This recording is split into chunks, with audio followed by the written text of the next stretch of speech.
Hari ini 17 Agustus 2026, 81 tahun kita sudah merdeka.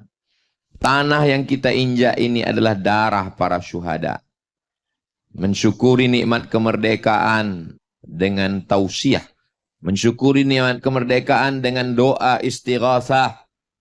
Orang-orang yang mengkhianati kemerdekaan dengan judi, mereka adalah pengkhianat kebangsaan. Orang-orang yang memakan APBN, APBD, mereka tidak punya kemanusiaan. Mereka tidak mengamalkan kemanusiaan yang adil dan beradab. Bangsa ini tidak minta banyak. Mereka hanya minta haknya, apapun agamanya, hak dia sebagai masyarakat. Dia minta kalau dia pergi berjalan, jalannya bagus. Kalau dia sakit ke rumah sakit, syukur-syukur bisa gratis. Kalau tidak, murahkan biaya kesehatan.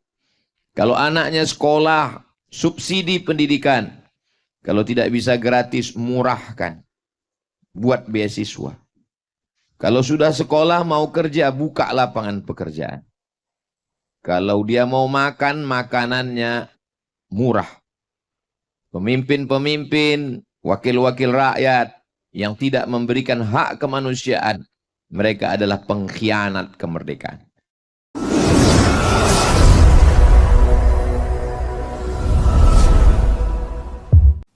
Assalamualaikum warahmatullahi wabarakatuh.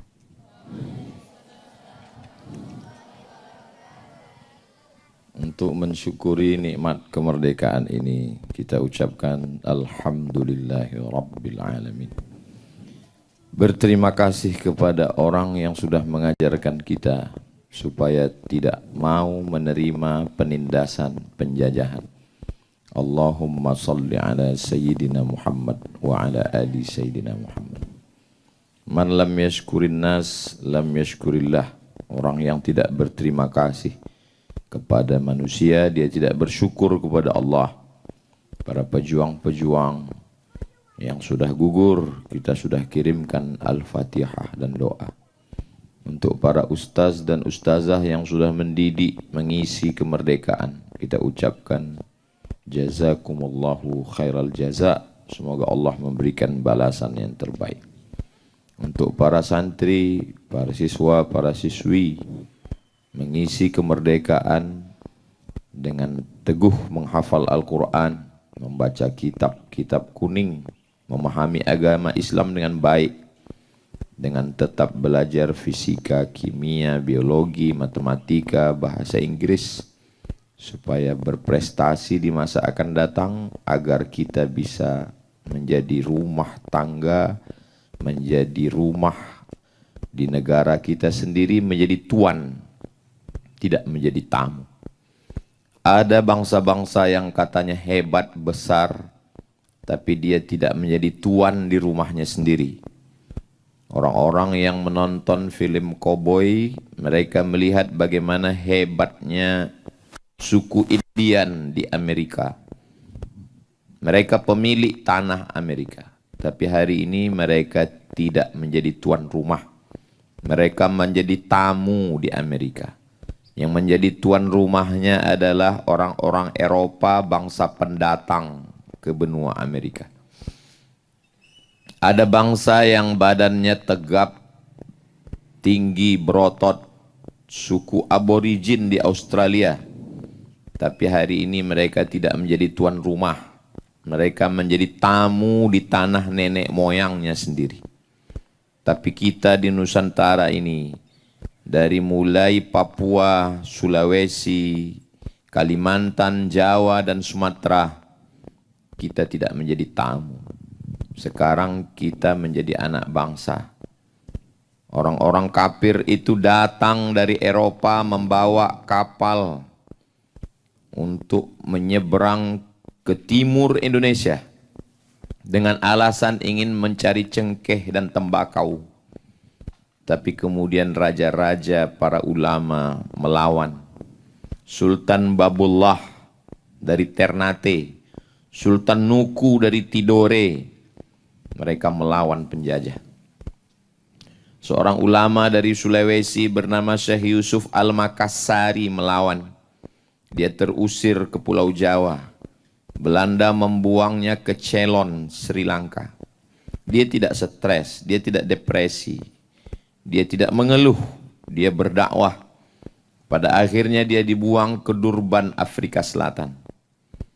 Dan dia tetap mendakwahkan Islam. Dia meninggal di Afrika Selatan. Presiden Nelson Mandela memberikan penghormatan atas perjuangannya. Pangeran Antasari, para raja-raja, Sultan Mahmud Badaruddin, sampai pada puncaknya di mahkota Sumatera, perempuan tidak lemah dengan senjata pendek bernama rencong. Mereka Cut Nyadin, Cut Mutia, Panglima Polim. Teku Umar berkata, kalau aku mati malam ini aku mati syahid. Kalau aku hidup besok pagi aku masih bisa minum kopi di Maulabuh.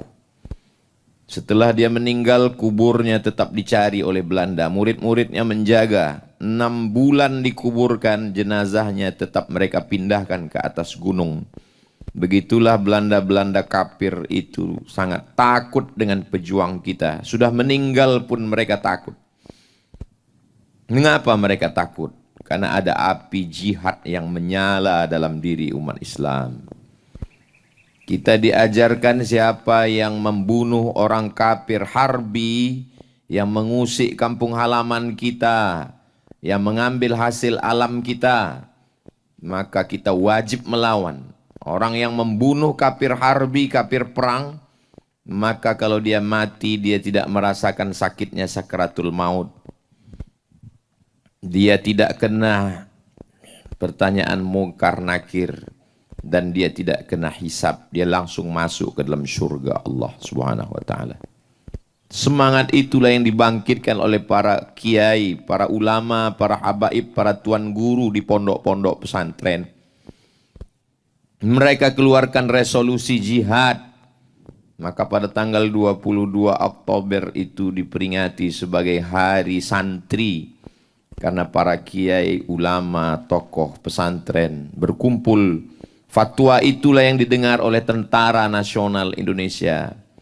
Bergejolak, mendidih darah mereka untuk menembakkan senjata, menikamkan pedang dan pisau ke jantung kafir-kafir penjajah itu. Sampai akhirnya mereka memilih tanggal keramat. Kenapa mereka pilih tanggal 17? Karena Presiden Soekarno meyakini kita merdeka karena 17 rakaat. 2 rakaat subuh, 4 zuhur, 4 asar, 3 maghrib, 4 isya. Kenapa dipilih tanggal 17? Karena 17 adalah tanggal turunnya Al-Quran. Menurut sebagian mazhab Syafi'i, nuzul Quran. Mengapa dipilih tanggal 17 Agustus 1945? Karena tanggal 17 hari Jumat, hari yang paling mulia, mereka mengambil keberkahan Sayyidul Ayyam. Kenapa 17 Agustus 1945? Karena 17 Agustus tanggal 9 Ramadan. Orang-orang lapar itulah yang menggerek bendera. Orang-orang lapar itulah yang berjuang meneriakkan Allahu Akbar. Hari ini 17 Agustus 2026, 81 tahun kita sudah merdeka.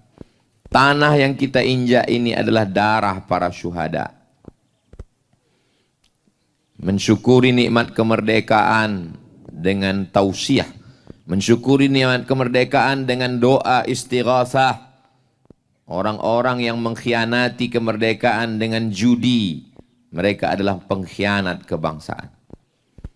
Ketuhanan yang Maha Esa, tidak ada tempat bagi orang ateis yang tidak bertuhan di negeri ini. Yang tidak percaya kepada Tuhan, silakan keluar dari negeri ini. Karena sila pertama, ketuhanan yang Maha Esa. Orang-orang yang memakan APBN, APBD, mereka tidak punya kemanusiaan. Mereka tidak mengamalkan kemanusiaan yang adil dan beradab. Bangsa ini tidak minta banyak. Mereka hanya minta haknya, apapun agamanya, hak dia sebagai masyarakat. Dia minta kalau dia pergi berjalan, jalannya bagus.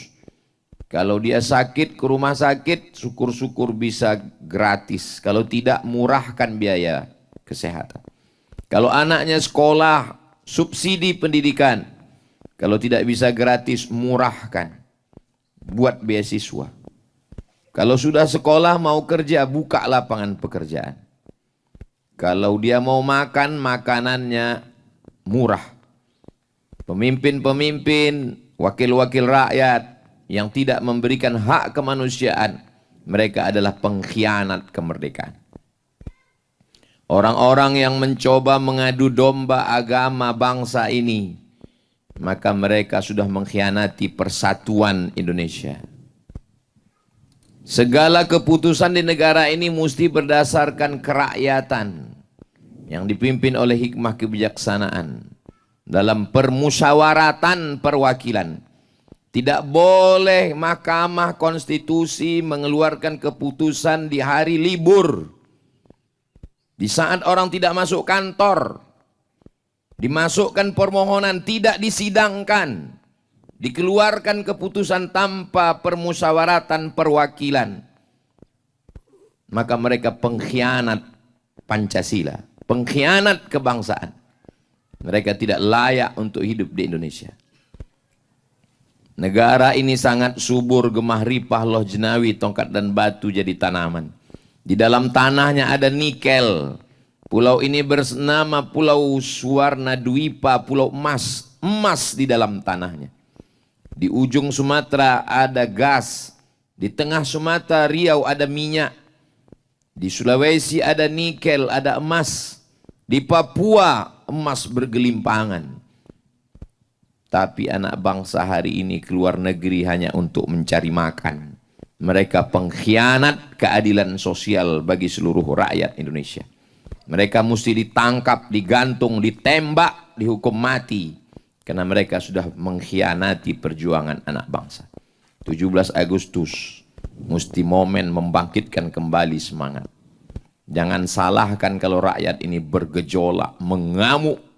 Karena memang karena mengamuklah kita merdeka. Karena mengamuklah kita Belanda kafir itu mati.